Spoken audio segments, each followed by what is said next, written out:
All right.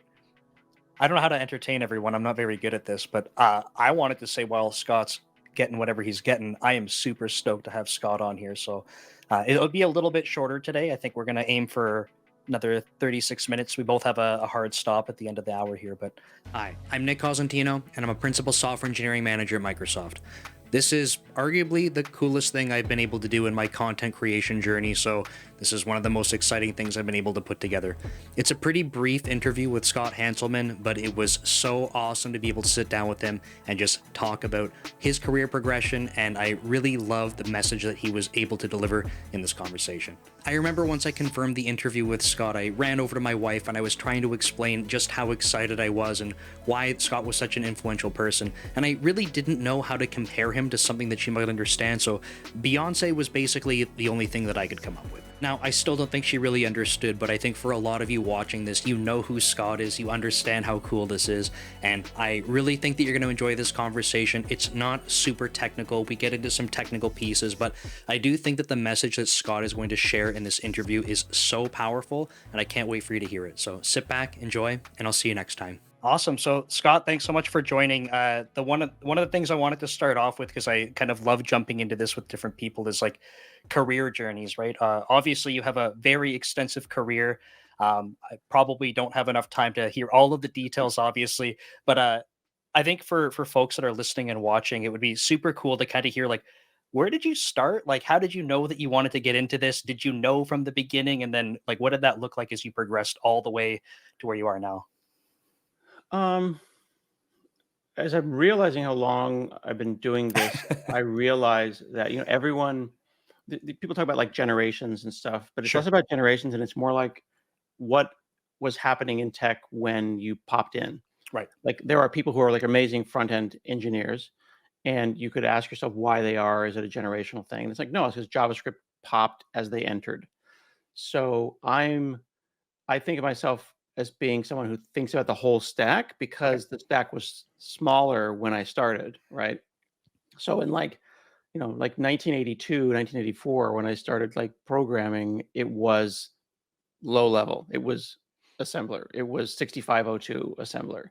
And then, we understood assembler and then basic and logo and things got layered on top of it. So if you hear me now 30 plus years later in 2024 talking about the benefits of understanding the full stack, it is because of the privilege of where I started. It may not necessarily be great advice for the young people because Sure. maybe JavaScript is the assembler for them. I don't know. That said, mid 80s, I got a hold of an Apple II, and then I got a hold of a TRS 80, and I got a hold of a Commodore 64, and that's kind of where I started. And I've still got some. I can grab a Commodore over here, and Oh, awesome. I actually just built I don't know if you could see it. This Oh, is yeah, a yeah. PDP 11 emulator over here. So it's called a PyDP. Okay.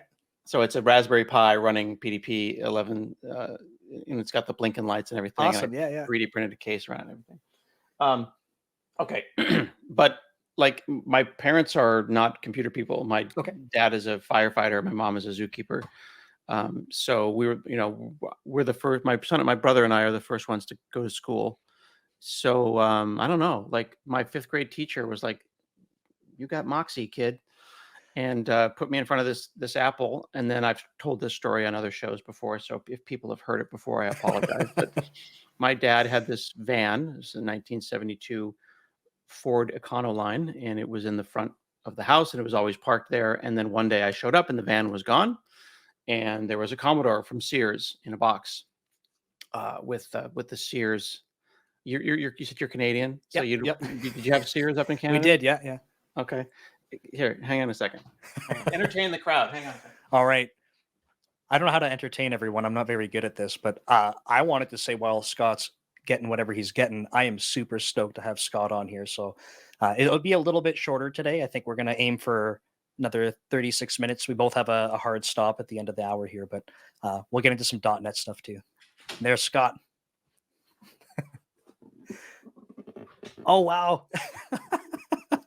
So you think about this van that's in your front yard for all these years of your life. Like it's the thing.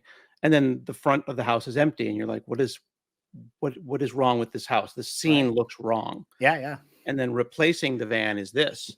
And with the iconic tape, this is the Sears tape. They would put tape around the box to make sure that it hadn't been opened. Right. That's how you know. That's how you know that you're not stealing it, right? So this Commodore was there, and they were like, well, your teacher said that you would be good at this. Wow. Right. So they bought this because they thought I would be good at it. That's kind of Interesting. crazy, isn't it? Yeah, like Right. in a hindsight, right? It's pretty Yeah. fascinating. So to have that access and that privilege so early on with the Epix fast load cartridge. Now, we're a couple of, or maybe we're one old guy and one younger guy on a call here, looking at this kind of stuff, but like that underscores the importance of access. Yeah. There are people even now, I work with an engineer, a young engineer, who only started coding 3 years ago. Right. So you'll meet people my age who'll be like, I've been coding for 45 years. And you're like, since I was in the womb, Yeah. I've been coding professionally for 32 years. I don't count the 10 years from like age 10 to age 20. Yeah. You know what I mean? But like, that's such a privilege that my parents made that decision to sell the van. Yeah, that's a very incredible like I said, in hindsight, it's fascinating to think like, what if that didn't happen? What if you didn't have that opportunity put in front of you? So I don't even like Bingo. thinking about that. That's So kind of scary. that's important. Like we're in this time of like the MCU and multiple universes and stuff like that. This is really before the MCU. There was this really great movie with Gwyneth Paltrow called Sliding Doors. I've not seen And that. Okay. so she's running to catch her train. She runs down the stairs, and there's a little girl who's coming up the other side with her hand on the railing, and she kind of does a little juke and goes around the little girl, and then the movie stops. A line like this line here drops in the middle of the screen, and it splits in half. And now there's two universes, one where she jukes around the little girl and bumps into her, and one where she smoothly moves past the little girl. One Gwyneth Paltrow gets on the train, one doesn't. And then the movie spends the rest of the movie in two halves. Wow. What happened when she didn't hit the train, and what happened when she did? Just from one little event, right? From one little event where she's jumping down the stairs, she's rushing for the train, and she goes, oh, and she does it smoothly on one person, does it not smoothly. And then the next 5-10 years of her life is completely defined by what if I'd gotten on that train. Right. So like that might sound a little overly dramatic, but like it cannot be overstated that we are the product of those little moments, and that I think of that as being luck. And I've talked about this before as well, but luck is opportunity plus being prepared. Okay. And you have to have both sides. There are a lot of people out there who are prepared and ready for this thing to happen, but then the opportunity never presents itself. Sure. And then there are lots of people who just get opportunities thrown at them, but then they're not doing the work, and they're not prepared. So then how do I, now that I have luck that has happened, make luck for other people? I love that. Yeah, Right? it's like a Venn diagram of having these opportunities overlap, right? So luck can be, I can go and like refer someone for a job. Sure. I can't get them the job. I can't get them the interview, but I can put them in the machine, and I can say, okay, I did a referral. So I'm very generous and very like, hey, absolutely, I will refer people. If you're cool and your GitHub repository is great and your LinkedIn is awesome, I will refer you. So that just adds up over time, just in making luck. That's why I'm a big fan of like focusing less on mentorship, because a lot of people are over mentored, because that's just a weekly lecture with an old person, and sponsorship, which is, oh, Nick, why don't you give the talk? Okay. What? I wasn't ready. You're ready. Opportunity presents itself. You're ready. Luck. And then 10 years from now, you're a CEO of a company. Oh yeah, that one time when I got to present to Satya, that's when it all happened. That's your sliding doors moment, right? So the trick is to make as many of those as possible, because somewhere there's a Hanselman in another parallel universe that didn't get seen by their 5th grade teacher, that didn't get a Commodore 64, et cetera, et cetera, et cetera. Yeah, that's a fascinating thing to think about. Like maybe one could argue like, okay, if you didn't have that opportunity so early, just based on how you are, like maybe something else would have come up a little bit later, like certainly it would have worked out this way, Yep. right? But like Yeah. I don't know if I buy that personally. Well, so here's another one. Like, and I can go back and like identify these things now with hindsight, because hindsight's 2020. Is that I again first wanted to go to college, so I didn't know how to apply to college. I didn't know how to visit. We didn't have money to visit universities, but I did have a girlfriend who went to Boston, so I followed her to Boston and I visited MIT and Boston University and walked around the Harvard campus and try to get a vibe of like what college would feel like. And it wasn't for me. It just felt weird. I kind of had a low key panic attack on the MIT campus. I was just like, I'm not ready for this. Okay. So I came home and I moved into my parents' garage and had no plan at all. And then my buddy Jack Elmore, and Jack Elmore still works. He works at Microsoft, but he was 17 at the time. He's like, "Hey, come over to my house, and I'm going to teach you pointers in C." So I go over to his house, and we start talking about pointers in C, and I'm comparing it to like some of the other coding that I'd done before. And he's all about C. C's the next big thing. Okay. You know what I mean? Now C had already been a thing for a while now, right? But he was very excited about C. So he starts teaching me C and then juxtaposing how C is different than C++. And he's like, hey, Portland Community College is doing a software engineering course. It's the first year because computer science was the department at the community college. Okay. But they were having a feud with the software engineering department. And they believed that computer science was too vague, too wide open for getting a job. Okay. So this was more of a practical, what's the word? A trade school perspective on software. Like we could teach you computer science, but it doesn't teach you how to deliver software. Yeah, here's all the theory behind like how these things work in computer science, and then you get more practical. Let's go build something. I assume that's kind of the okay. So he's like, yeah, they're doing an open house. Come with me. So I freaking go with him and I enroll in software engineering out of my parents' garage at Portland Community College. And then the greatest thing about that program was that it had a required internship. You had to go and become an intern. So you had to go and find a local company and get them to hire you as an intern. Then they hired me at $10 an hour and then $12 an hour. And there you go. And if Jack Elmore hadn't said, come and hang out and let's talk about pointers, right? Because that's the kind of nerd I was. I was going to make a comment about that. Yeah. Oh, yeah. And if Portland Community College hadn't been doing a software engineering degree because computer science wasn't the vibe, right? Then what would I be doing? Something else. My dad's a firefighter. My brother's a firefighter. I'd probably be a firefighter, which is great, but it's different. Yeah, and that's just it, right? It's not about being better, worse, or whatever. It's just like it would be It's about finding your thing or not. Yeah. I think this is my thing. So then now I don't think my thing's computers. Here's the funny thing. Oh, okay. I think I'm a teacher. Okay. I just really dig telling people about stuff and getting people the feeling of being empowered and like, oh yeah, have you heard the news? You can do this. Right. So yeah. Oh, and then I don't know if I think I told someone this one time. I don't know if I said this a lot publicly, but when I got promoted last year, so now I've got this title VP, which is such a weird thing. It's a funny little compliment that capitalism pays you. Hey, good job with the stock. And congratulations, by the way. It's like an accomplishment for sure. Thank you. Titles are made up though, but thank you. But it's kind of a nice little period at the end of the sentence. So I'm like, okay, that's cool. I started calling all the different people that had been those sliding doors for me. So I called Jack Elmore. I was like, dude, I just got VP and here's why it's important that you did this for me 30 years ago. And I called my first boss who gave me the internship, who's like 80 years old now. And I called Taylor Hanna, who was the head of the Portland Community College Software Engineering Group, who's in a retirement home on the East Coast. And I went through this list of I called Don Box, who I met at Incredible Universe / Fry's Electronics, who gave me my first interview. And we wrote C on a napkin at a Sherry's pie shop while having peach pie. That, just called all these people to just say, hey, you were one of the people where there was a moment there and I could have hung left and I went this direction instead. Right.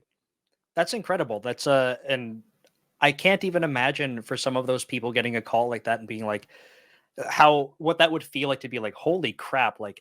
that might have seemed like such a small thing at the time, right? But like you said, creating these opportunities for individuals over time is just Oh yeah. it's And that has now that I'm getting older, that has started to happen occasionally to me, which is super cool.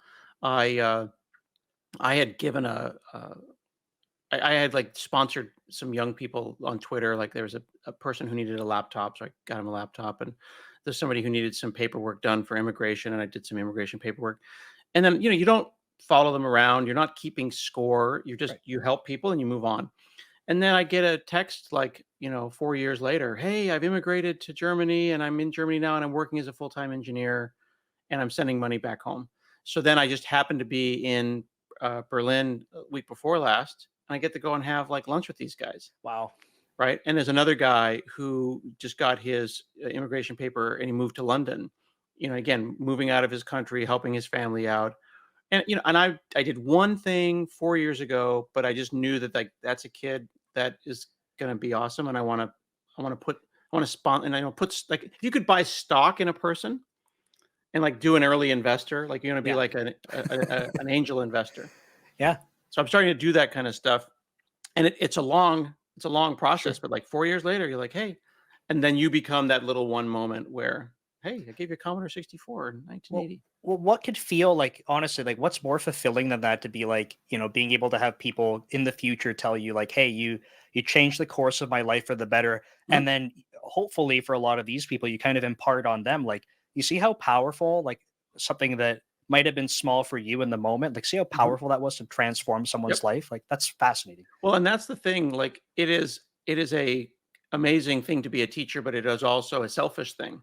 Like, if you want, like, pure, unadulterated, like, mainline, give me more of that," be a teacher, and then, like, my aunt is a was a teacher, a Portland public school teacher for many, many years, and she said she'd be just wandering around at Safeway, and then some full-grown adult would come up and say, "Oh my god, Mrs. Hanselman, you know, 20 years ago, you were my teacher," and like that's where like, yeah, give me more of that, right?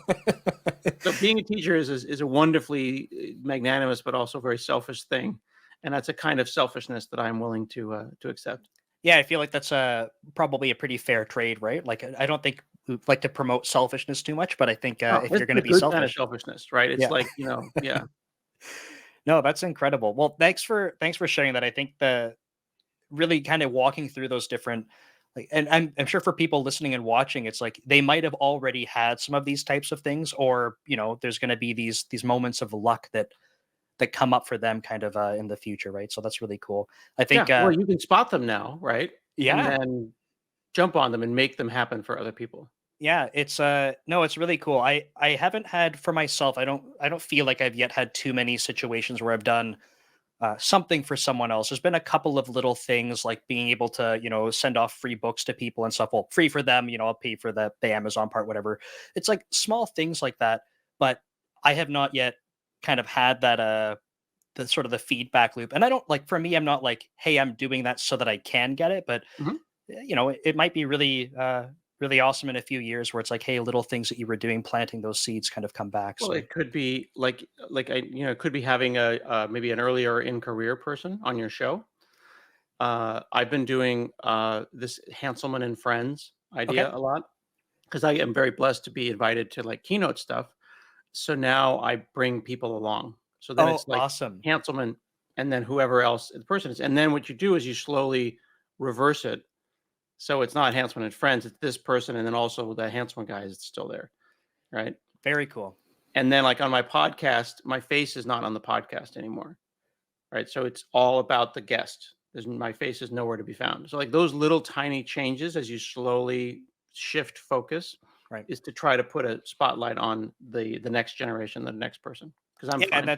that's incredible, right? Because you've and I don't want to say like, oh, like it was just luck, right? But you've done all of this work through your career, through a series of events, and now you're in this position where you can be able to do that for others, and that's Well, so so you awesome. say like just luck. Like people seem to think that luck is a dirty word, and it's totally not. It is Okay. okay to ascribe a huge part of uh, your career to luck. That's fine. It doesn't negate the hard work. Yeah, I think that's the thing, right? And thank you Two for things can be stating true. that. It's yeah, I think there can be luck and I when I say that, I don't want to suggest that there was no hard work because I think that would be very incorrect to say, yeah, you didn't do anything. It was just luck. Yeah. Well, this is just when we're talking about luck, that's the focus. We're talking about luck, right? It's like what was there's an old joke of like if someone is doing a if you're doing a charity dinner for like cancer, you don't have someone rush in and say, "Well, hang on, all diseases matter." Like, no, we're talking about cancer right now, Right. right? So it doesn't negate other things. Huge swaths of my career are luck. Also, maybe equally large amounts are hard work, Sure. but you can't unpack that. Well, when you do unpack that, you get this pie chart that is an ever moving pie chart. And again, luck is so important. Is opportunity presents itself, Hmm. and then preparation, right? You can't just like I could say, "Hey Nick, Nick, give this keynote opportunity." Right. But then you totally sleep through it. You don't prep. Your computer crashes. You're not prepared. Oh, the demo gods. Okay, you Yeah. just fumbled the bag, right? Yeah. Yeah. So was that lucky? Was that not lucky? Like no, luck didn't happen because opportunity presented itself, but you didn't prepare. Yeah. But And in then fact, you prepare, you grind, and then no one ever invites you to give a talk. Also unlucky. yeah, in the situation where you like describe fumbling the bag, right? It's like people would say that's unlucky, right? Probably like even though Yeah, you that's had fair. the You got to first part of prepare. it, Got to do you the work. fumbled the bag and now it's unlucky. But Right. So my theory is that there are a ton of prepared people just waiting for opportunities, and that's where you invent luck is by just make luck for people by yeah, adding that one piece of the formula that is missing, and that's what it's called sponsorship. Sponsorship is talking about your mentee when your mentee is not in the room, mm, right? Mentorship usually, and this is an overgeneralization. sure, I call it a weekly lecture from an old person. right, This is how I used to mentor. I would bring this big dad energy to talk to young people, and it changes a power dynamic. So instead of two peers talking to each other, it started to go, "Eh," and it's just like, you should work harder. Okay, read right, this book. Okay, study hard. That's not the energy that most people need. What they need is not mentorship. They need planning, strategizing, specific tactical things that they can do to make luck. I don't think I'm getting enough visibility. I don't think my work is being seen correctly. Like those kind of things, and that's right, where it's a focused sponsorship is. So, like, if I give a present, if we're doing like a team presentation to a VP, I could give the whole presentation. It'll sure, be fine, but I got this great team. What I should do is be like, Hugh Jackman in The Greatest Showman, where I'll just be the opener and I'll go, all right, I'm going to pass it off right, to so and so. And then she'll do it. And then this person will do it. So then it's all about the visibility of the team. You don't want to be going like, oh, look at me and the hard work that 30 people did. yep, Uh, then I'll take credit for it. yeah. That's dumb. Yeah, it's a missed opportunity for individuals, and I mean, at the end of the day, like it's basically impossible that one person could be doing all of the things, so it doesn't That's the look too whole great. point of the Yeah, team. yeah. That's the whole point. Exactly. Yeah. No, that's super cool. Scott, I know we have a little bit of time left because we both have hard stops. I'm curious. I asked you a little bit before about .NET stuff. I don't want to put you on the spot for like, hey, like tell us the latest and greatest everything .NET. We need to know all the exact features coming in .NET 9, nothing like that. But maybe like to kind of kick things off in the .NET space, just some general thoughts and kind of questions around this. Like, I feel like, and you're probably way more in tune with this, but I feel like personally, .NET and C Sharp have been picking up a lot over the past few years. Um, is that the same type of thing that you're observing, or do you feel like it's always kind of been like at this level, or is it kind of like taking off? I feel like .NET 8 is just such a good release. It's such a lovely, solid release that it's getting people's attention. Hmm, Um, I still think there's a branding problem. I think that there's C sharp, there's F sharp, to a limited extent, there's Visual Basic, but .NET as a brand is a weird brand. right. Young people know about C sharp, and then you have to go and explain versioning and all the numbers and stuff like that. But we've had now .NET Core 3, we've had .NET 5, 6, 7, 8, and then 9 coming out. So we've had, consistently every November a new version coming out. And just like Ubuntu, you alternate between LTS and STS, standard Mhm. support and long-term support. So now that we've got these 3-year-long support versions of .NET, and upgrading from one to the other is like not rocket surgery. I'm actually in the middle on this monitor over here of switching my website from .NET 6 to .NET 8. And it's not that bad, and only good things happen. It only gets faster. The word is out, and it's been cross-platform now for freaking ever, Yeah. like a generation. Yeah. And still we're trying to remind people that it does work Well, I cross-platform, which wanted is to so ask you funny. about that part. And first, before I jump to that, thank you for saying rocket surgery because I say that all the time. Oh, And yeah? I don't know if I've ever talked to someone else and they've dropped that.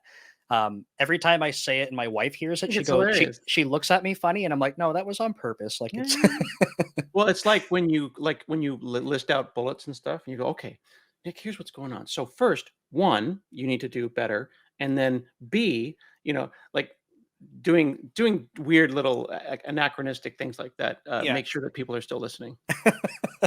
No, on the on the side of like reminding people about cross-platform and this type of thing, I feel like I observe it a lot, but still a stigma around like about .NET and like, hey, like Microsoft, it's a Microsoft thing. Microsoft is big, bad, and scary and closed source, and Microsoft's going to own all your code, and it's only on Windows. And I'm like, I don't know where Yeah, I these don't people are know. coming from, but do you still observe this kind of thing like a Yeah, lot? it's just education. It sucks. It is what it is.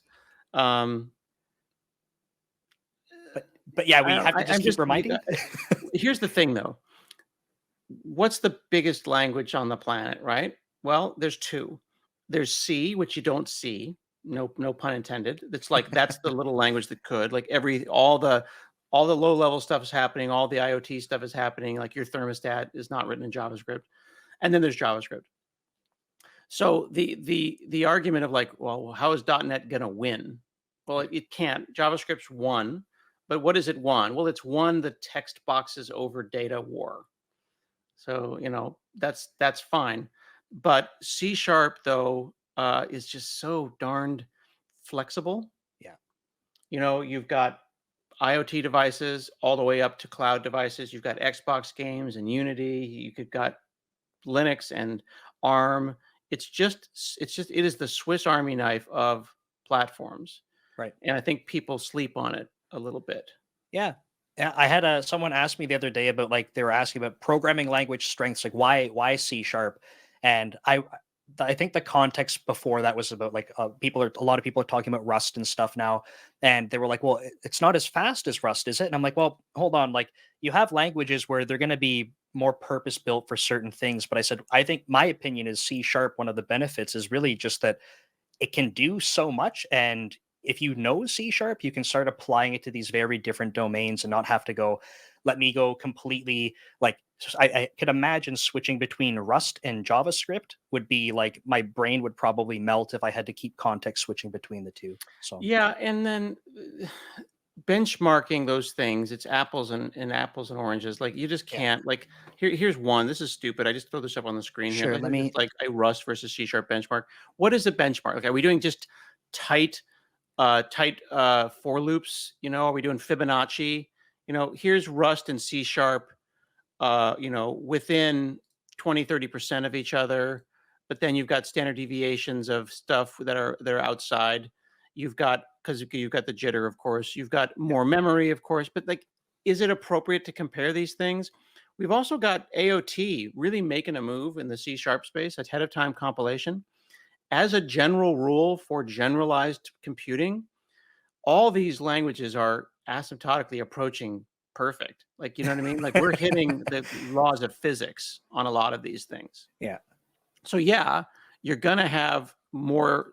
Here you go. Like the system time is higher, but as a general rule, we're doing very well. We're holding our own. I'm not saying it's a fight though. It's not supposed to be a fight. I think that's a good point though, right? I think a lot of people they frame it like, hey, look, we have to Yeah. put these things against each other and battle to the death. And it's like, but it's just not like that. I'll give you a very quick example. If someone said to me, "Hey Nick, I need you to go spin up a web server, and you could Mhm. go between Rust and C sharp. Obviously, I have more experience in C sharp than Rust, but I could imagine for the average person, like you could literally just press a button in Visual Studio and have a very quick web server done. And I don't know if you have so much flexibility in Rust without trying to do a lot more primitive things. And it's not that those primitive things would be wrong or Yeah. worse. In fact, they might be way Yeah. faster, but it's just different. It's like having a fight between, do you buy a Honda or do you buy a Toyota? You're gonna Yeah. get where you're going. I'm not like, I just don't understand why everyone is so obsessed with this. People like Rust is great and everyone seems like really excited to make Rust the new thing. Fine. But what should it be the new thing? Are we trying to make video games in Rust? Like really what people are looking at Rust at is, making kernels better. But before we move on, this is just a reminder that I do have courses available on Dome Train if you want to level up in your C Sharp programming. If you head over to Dome Train, you can see that I have a course bundle that has my getting started and deep dive courses on C Sharp. Between the two of these, that's 11 hours of programming in the C Sharp language, taking you from absolutely no programming experience to being able to build basic applications. You'll learn everything about variables, loops, a bit of async programming, and object-oriented programming as well. Make sure to check it out. Um, like you're already seeing Rust showing up in the Windows kernel. Like it is a better C. Is it a better C sharp? That's a different question. Like just we don't have to go and take over all the curly brace related languages and say that like thou shalt do Rust. Like Right. it's okay for Rust to be good at one thing. I'm not writing Right. kernel level code in C sharp yet. So use Rust for that. Yeah, absolutely. But my There's a website's going to be written in C sharp. I like it. It's very fast and very productive.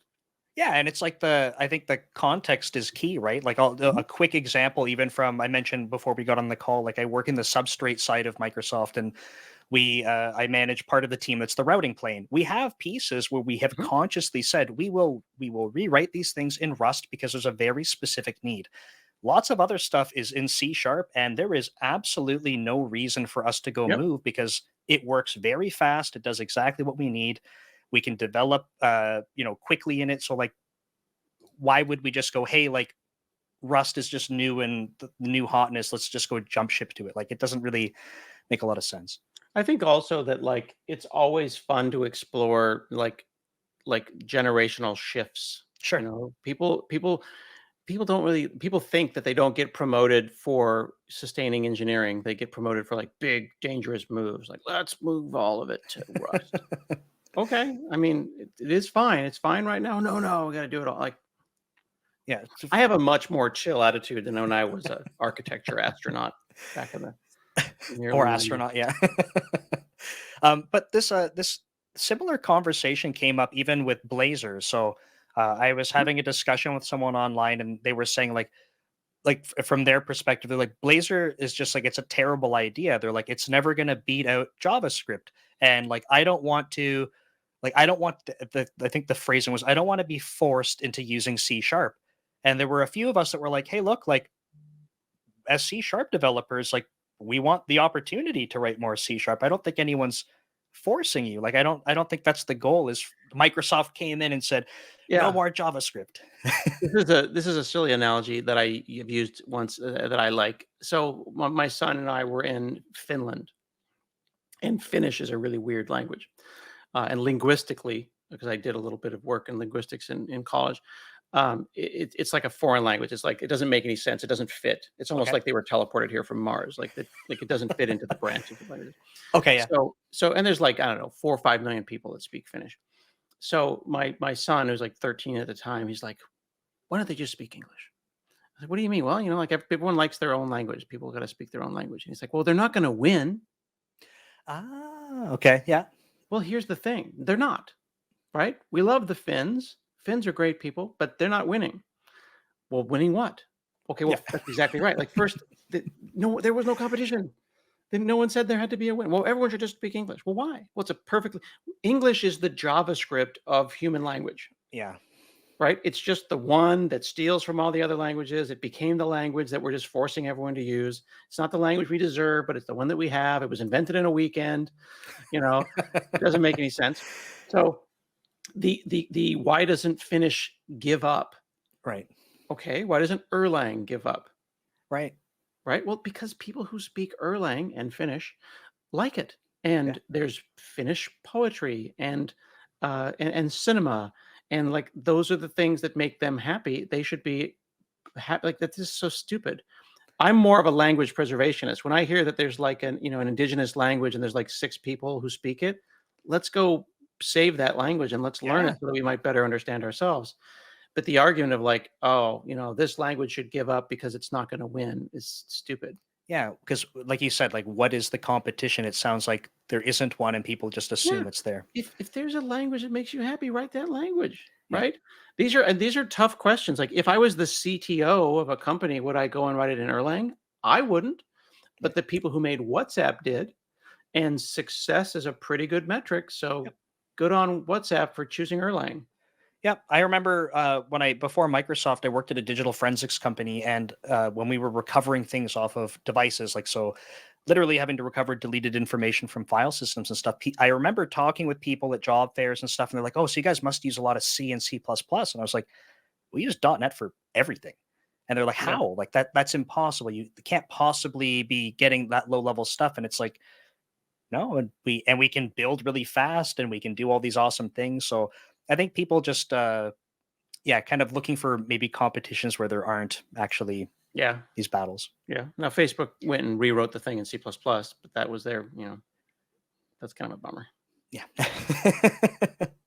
No, that's interesting. So on the .NET side of things, do you have like a are there a set of things where you're like super excited about and you're like, I can't wait for this? Or are you just kind of at this point? I think you kind of said like a Oh, lot of the languages are approaching this point where it's everything almost feels like perfect.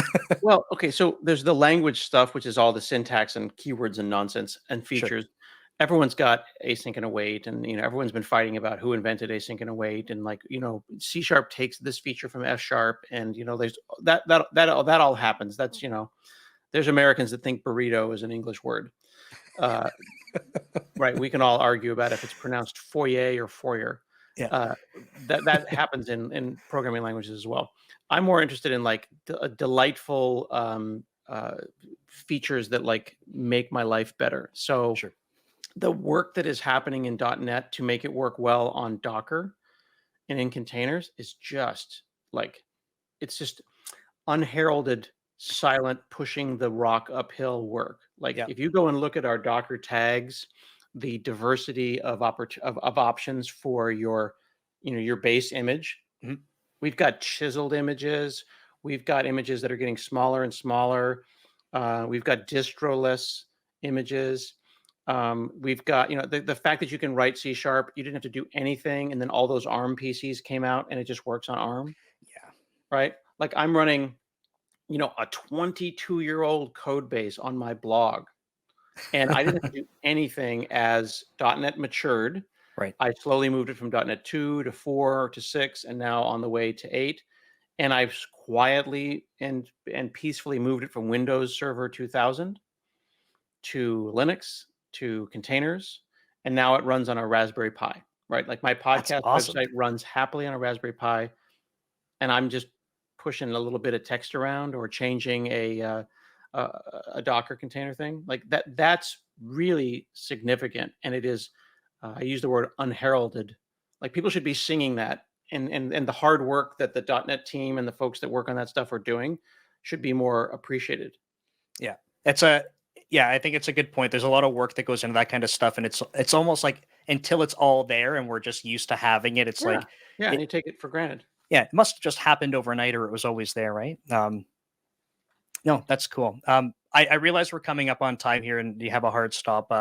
So I did want to say like thank you so much for being able to kind of sit down and chat with me. This is super cool. I think one of the really key takeaways, just this reminder that trying to create these little opportunities for other people, like creating luck for others. I think that's something that like I almost feel like I need a tattoo or something of that to just like as a permanent reminder that like yeah, we only got so much Yeah, time, and if we can start doing that for others, there's a lot of I appreciate opportunity. that. I don't. It didn't become like it didn't go viral or anything, but I used to use this hashtag "be the luck." Like if you go about your day deciding that I'm going to be someone's luck today, Right. whether it be giving them a tip, whether it be a financial tip or an actual like advice, Sure. or sitting down and talking to someone, putting um, in your email signature that you're open for mentorship and you're open for sponsorship, or whether it's just quietly giving an opportunity to someone else because you have enough opportunities, Right. Yeah, that's incredible. are small things. Yeah, I love Oh, that. Well, and by the way, it's totally random, but like while we're talking, like bring up the screen here. oh, nice. Okay. So I'm just running. So here I decided to go and I'm running. This is building the podcast inside of Docker on .NET, and then I'm running headless unit tests and playwright tests. And then of course I've got the exact same thing building over in on Linux. So this is Linux on Windows. So here I'm doing a build, and there you go. And then So over here, so it does .NET does work on Linux? I can't believe what I'm seeing. oh yeah, it's crazy. It's only been years and years. You know what I mean? Yeah, So like, yeah, just happily doing my own thing here. While and then yeah, so now we're exporting that image, and then this is going to go and start running these. But I'm in the middle of cleaning up some of this work. Yeah, that's these are so running. awesome. These are headless playwright tests. So it's running like Chromium and Edge, headless, invisible, and then there you go. So there you go. So all my tests pass, and I'm slowly moving it up To Net 8. to .NET. Yeah, I need to check all this in. That's super awesome. Yeah, it's great to see that you have like you said, you're able to demonstrate that you can do it in these different environments and it works. Yeah, So man. Yeah. I mean, again, everything I'm selling is free, so I don't care if you use .NET. That just means more .NET for me. yeah, that's right. Cool. Scott, thank you so much for the time again. I I I wanted to say I usually say to my guests like, "Hey, give me all your links and stuff," but I think anyone who's watching this absolutely knows who you are. But I'll make sure that I add some links and stuff to the description, and people can go That's very click and kind. What I follow. would love is that if folks enjoyed this conversation, of course, continue to support you, but also I would respectfully and gently offer my podcast. I've done almost 960 episodes of my show. I think it's a good show. I wish more people would listen to it, and I wish more people would review it and give me those, stars or whatever. Like share the thing. I think it's quietly taken for granted, and I would very much appreciate folks to check out my podcast. Absolutely. I'll make sure that I have that linked. I'll put a comment and stuff too, Thank and you, sir. I'll blast it out. So, Cool. Scott, thanks again. I appreciate the time. Bye.